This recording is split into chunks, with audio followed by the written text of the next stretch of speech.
I was a junior in high school in 1971 when the Clint Eastwood film Play Misty for Me was released. Clint Eastwood directed the film and starred in it. He was a radio disc jockey, it's what we called them back then. And he had a fan who was obsessed with him. It's what the movie was about. So she would call him at the radio station every evening and ask him to, quote, play Misty for me. For those of you under the age of 50, Misty is a magnificent song sung by Johnny Mathis. You should Google it and listen to it. It really don't make music like that anymore.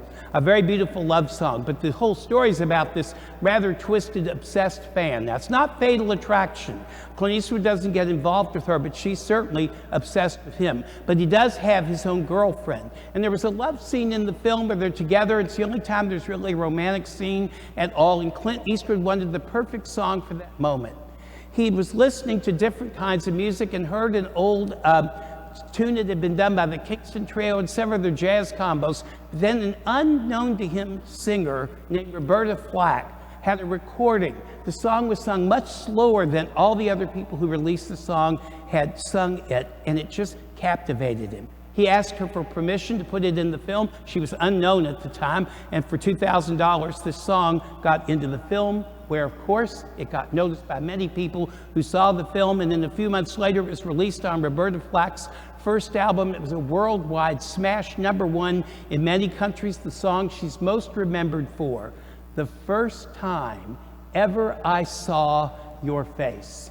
It's a beautiful song that really speaks about what happens when we fall in love with whoever we're falling in love with, and how when we remember when we first recognize them, the feelings that were happening with us. The first verse is really rather lovely. The first time ever I saw your face, I thought the sun rose in your eyes, and the moon and the stars were the gifts you gave.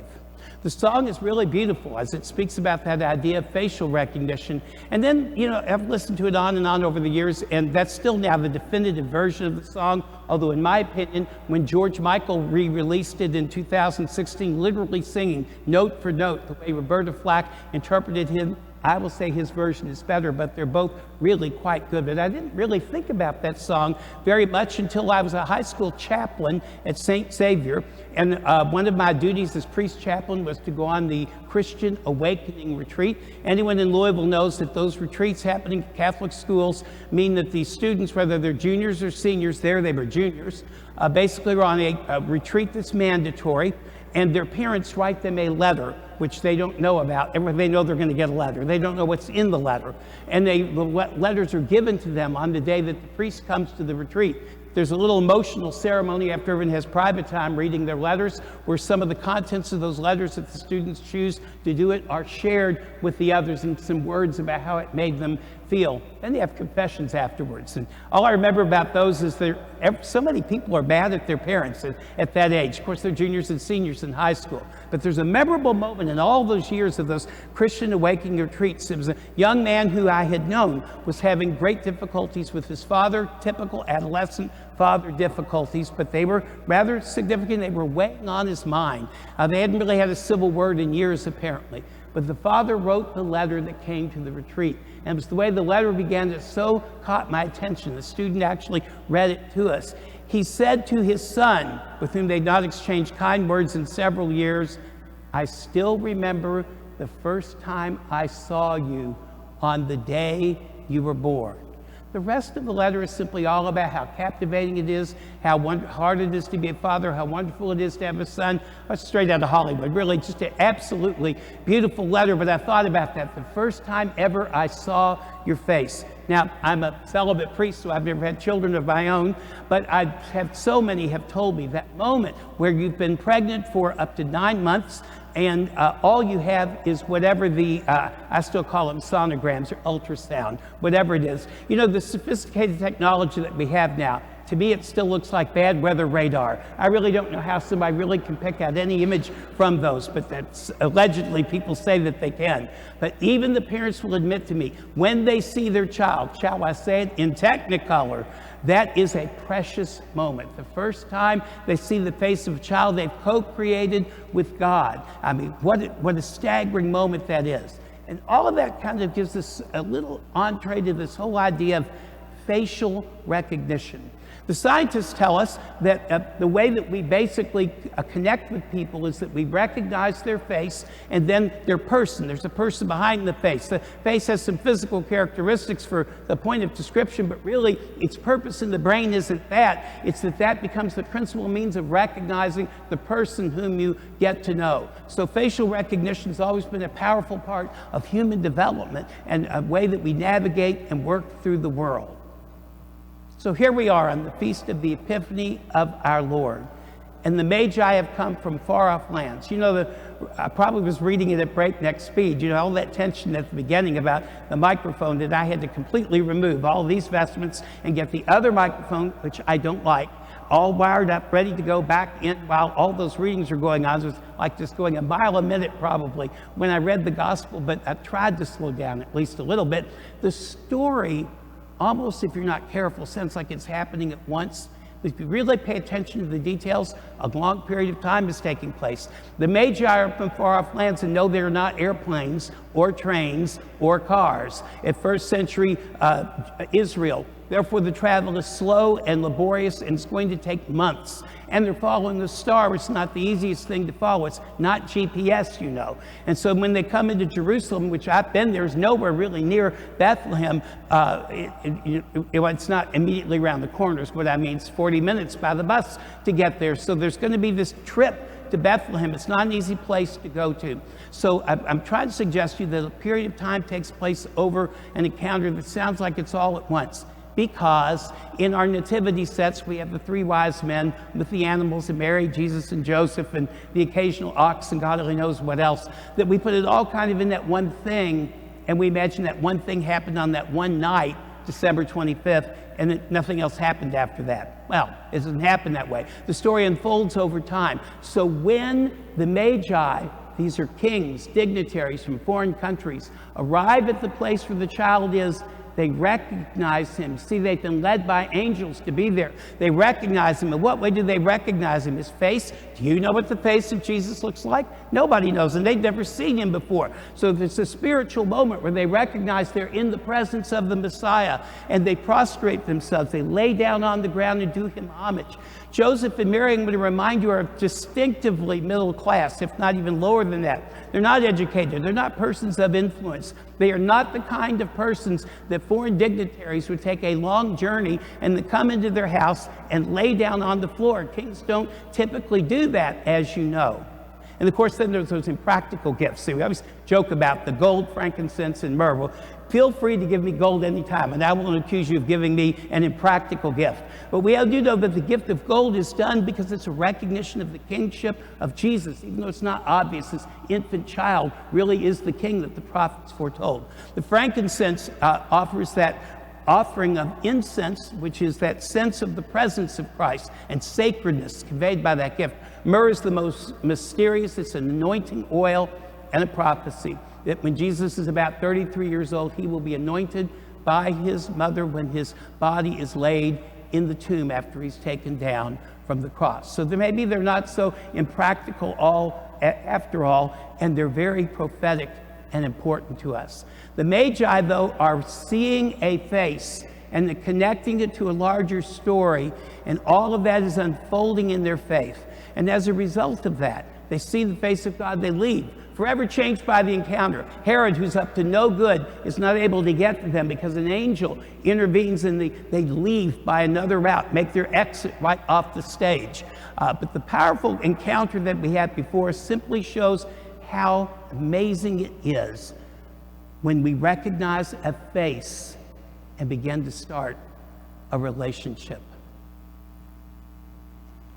35 years ago this month, it'll be on the 28th of January, it'll be the 35th anniversary of the Challenger Space Shuttle accident.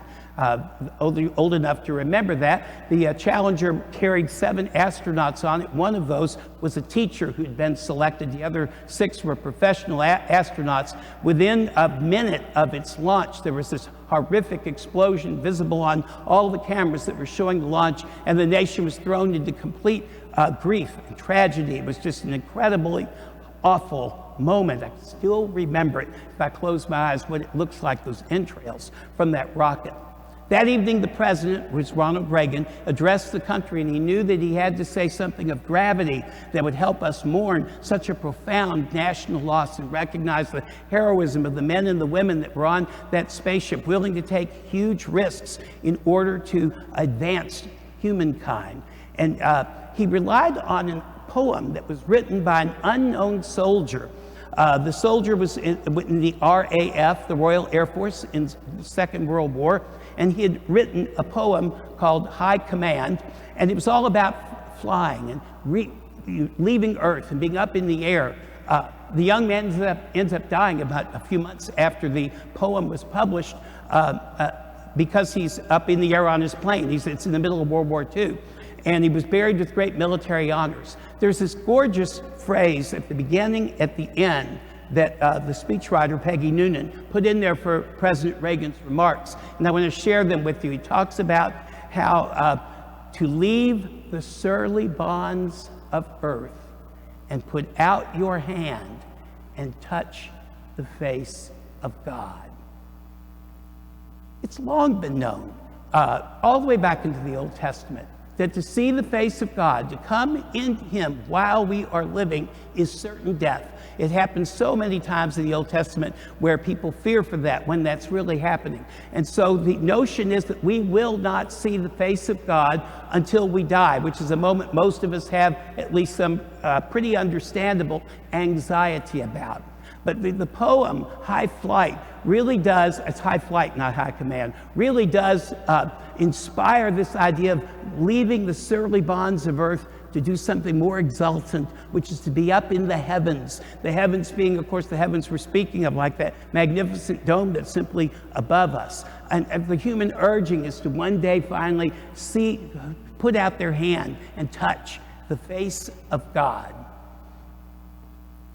Interestingly enough, the imagery in that poem figures prominently in one of the greatest heresies of all times. It still persists in our modern age, the heresy of Gnosticism. Gnosticism is this idea that our body is a prison, and the only way we can ever have real joy is to literally escape that body and be up in the heavens where the body is no more and the spirit reigns free. Different versions of it happen in our culture. The one that's happening right now, though, is one that's been revisited many, many, many times. The notion that when we talk about the surly bonds of earth, it's beautiful poetry when he writes it, but the word surly describes what I looked like when the microphone wasn't working earlier, and I realized we're on live stream, which I'm broadcasting at Temper Tantrum in front of that, that's what surly is. So it's meant to be a pejorative term, the surly bonds of earth. So many people think of their human body as surly. So much of our fixation about that's caught up in our being ashamed about our own skin or ashamed about our own activity. It figures in all great religious systems. And the idea is that somehow we can only really know grace if we can somehow exit our body, which causes us so much shame. Here we are in the Christmas season, though, and the Christmas season illustrates that God chose to dwell in human flesh. That's the whole point of the incarnation. This was to reverse the notion that the human flesh is surly. And just because the human flesh is biological and because all the things that happen in our life are the things that happen in there, that God's point was to clothe himself fully in human flesh to redeem it, to give it that opportunity, to make it possible for a person to put out their hand and touch the face of God. Wouldn't you know that tonight, when we come here to celebrate Eucharist on the Feast of the Epiphany, we don't have to simply recall a historical event that there's not much details about thousands of years later. We can have the precious notion of the Magi kneeling on and offering their gifts to Jesus in the manger, and that's rather pretty. But to really think about the Eucharist is it's the beauty of what happens in the moment. You see, the church now becomes the manger, the nativity scene, if you will, and you become the Magi, even if you don't think you're very wise. It turns out because you've come to celebrate Eucharist, you're wiser than you thought you were. You see, because it is in this sacrament that we can slip the surly bonds of earth, reach out our hand, and touch the face of God. See, when it's taken concretely, it means while you're living in this body, while you're living in this life, while you're with all the different anxieties, cares, concerns, sins, immoralities, all of the things of the age that haunt all of us, while we're in there, we can't possibly enjoy full blessedness. We can't possibly enjoy full sacredness. We certainly can't have full peace. That can only come when we die. That's why we say we rest in peace when we come. We have finally gotten away from the tribulation. You see, it's the tribulations and the temptations that create the surliness. It's not the fleshness of our body. It's not the natural rhythms of our body. It's not the way God gives us the ability to reproduce as part of our body, the one that triggers so much shame in so many people. It has nothing to do with any of those things. That what Jesus does is in the Eucharist, he allows us, while we are still living in this body, to put out our hand and touch the face of God. At the consecration, I'm not elevating a disc of bread. If I was, it would be a scandal. And when I genuflect behind it afterwards, you can't genuflect to a piece of bread. You know, the bread that we get isn't even artisan bread. It's pretty cheap. It's just plain bread. It's wheat and water. It's rather inexpensive. And the wine, don't get me started, it comes in a case by a box with a screw-off top. So that its economic value is, well, minimal. The most expensive bread we have are the gluten-free hosts that we use for those that need them, and it's not that much more expensive. But note that once it is consecrated, all of that is gone. The accidents of the substances remain, but we know we're looking at the face of God. See, it's changed. It's no longer a sonogram that we don't know what it's going to be like. We have seen the face of God. That's who it is in the Eucharist, and we reach out our hand to receive it. It's exactly what that poet was saying, to reach out, put out our hand and touch the face of God. As priest, I've been struck by people who have fear about going to communion, fear because they feel like they sin so much with their hands that only communion can be placed on their tongue. And our canon law gives every worshiper, if they wish, although in pandemic we don't do this, but outside pandemic, gives them the right to receive communion on their tongue the way the church did it for over 1,500 years. I've learned, though, from speaking with people, their notion of that is their hands are too sinful. I hear confessions on a daily basis. More sins happen with our mouth than ever happen with our hands. And guess what? Whether it's placed in your hand, which is your right, or placed on your tongue, which is your right, either way, you are touching the face of God. God allows us to touch him. As I anoint people on their deathbeds or when they're gravely ill, the anointing reminds them of the presence of God immediately. You see, it's a spiritual healing. The contact is instantaneous. It's Jesus, the God of all times, transcending that, becoming in human flesh into that oil that then penetrates the skin of the person. You see, once again, through the incredible power of touch, God is not inaccessible. He's not far away. He's not the dome where we can't relate to him. He's not an abstract concept. He's a living, breathing God that we worship. And it's in Eucharist, flesh and spirit find its excellence, and you and I find our destiny. One day we are destined to depart the surly bonds of earth, and by that I mean temptation and sin, and put out our hands and touch the face of God. Feel free to be anxious about that moment. That makes you normal. And as much as I'm preaching this, I'm anxious about it also, to the process of it. It's unknown to us. That's really natural for all of us. But what a gift it is during the Christmas season to be once again reminded that what awaits us in the life to come is that ultimate contact with God. Contact we have right here this evening in this church, where you and I will put out our hands and touch the face of God.